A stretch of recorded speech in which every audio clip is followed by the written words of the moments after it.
Hey everyone, welcome back to the channel.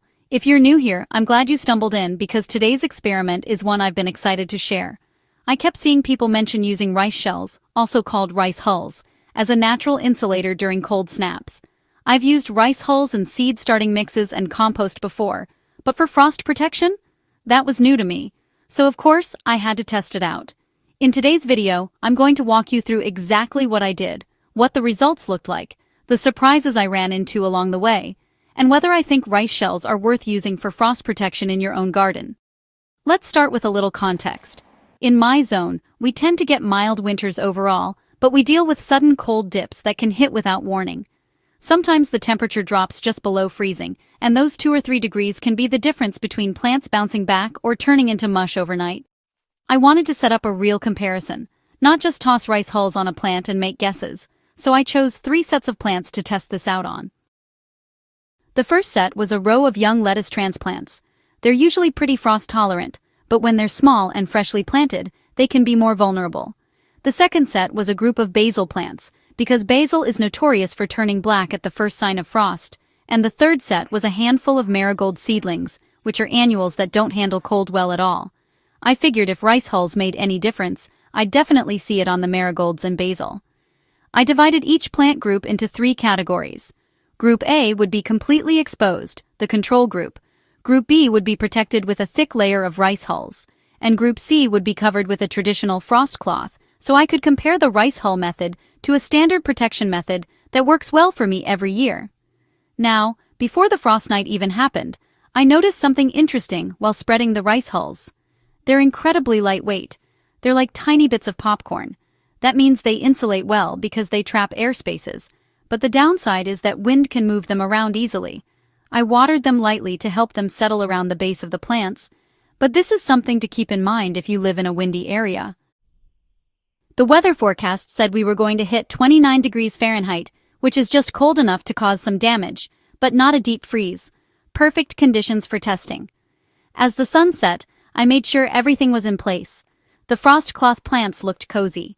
The rice hull plants looked like they were tucked into a bed of crunchy golden snow, and the uncovered plants stood there completely unprotected. The next morning, I went out early before the sun thawed anything. This is when frost damage shows most clearly. Let's start with the control group. The uncovered lettuce looked slightly wilted, with some edges already showing that darker, translucent color that indicates cell damage. The basil was hit pretty hard. Most of the leaves were drooping and had already turned a soft, sad green. The marigolds were the worst. They were practically laying flat and looked like they had stopped trying around 3 in the morning. Then I walked over to the rice hulls group. This part genuinely surprised me.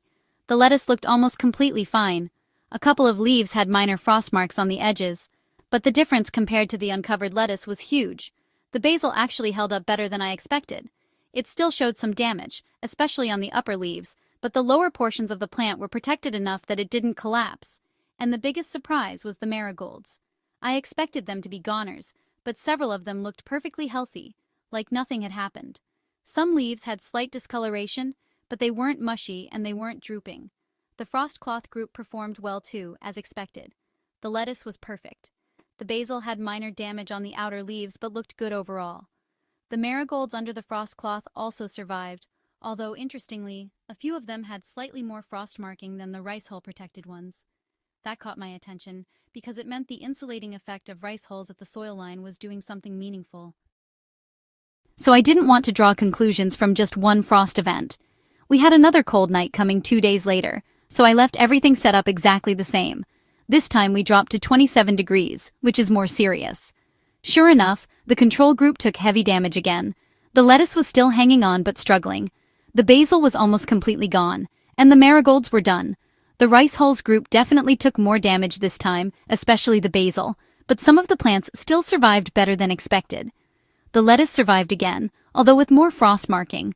The basil had enough protected tissue near the soil line that a few plants recovered over the following week.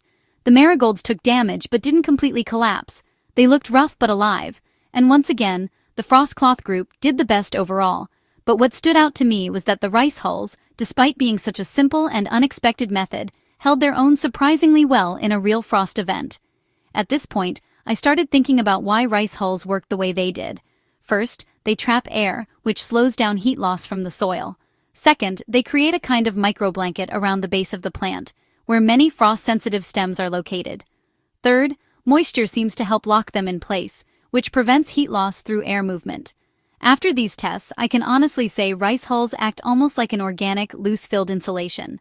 Not as strong as a full frost cloth, but definitely helpful. Of course, they aren't a perfect solution. Their lightweight nature means you really need to water them in, or apply them when there's little wind. They also work primarily by protecting the lower part of the plant. They don't shield the leaves above ground the way a cloth or cover would. For basil and other frost-tender plants, the hulls saved the base but couldn't fully protect the upper leaves during colder temperatures. And if you have large plants, rice hulls won't offer full protection. But for seedlings, leafy greens, young transplants, or small annuals, they did far more than I expected. They can help you squeak through a borderline frost night without investing in additional coverings. And because they're organic, biodegradable, and useful for soil structure later on, you don't waste anything by trying them. Now, after I wrapped up the experiment, I mixed the rice hulls into the top layer of soil instead of removing them. That's another advantage. They improve drainage and aeration over time, something gardeners often pay extra for when buying soil amendments. So even if they didn't perform perfectly, they still contributed long-term benefits to the garden. If you're thinking about using rice hulls yourself, here's my takeaway. For mild frost or a light freeze, rice hulls offer surprisingly effective protection when applied generously around the plant base. They're not a replacement for frost cloth, but they're much better than leaving plants exposed. If you already have rice hulls in your gardening supplies, it's definitely worth using them as part of a layered frost protection strategy. Before I wrap up, I'd love to know if any of you have tried unusual or creative methods for frost protection. Gardeners come up with some truly clever ideas, and every region seems to have its own tricks. If you've experimented with something unconventional, drop it in the comments. I might even test some of your suggestions in a future video. And if you're enjoying these experiments and learning something new from the channel, make sure to give this video a like and subscribe. Your support really helps the channel grow and lets me keep doing more hands-on tests like this. Thanks for watching, thanks for gardening with me, and I'll see you in the next one.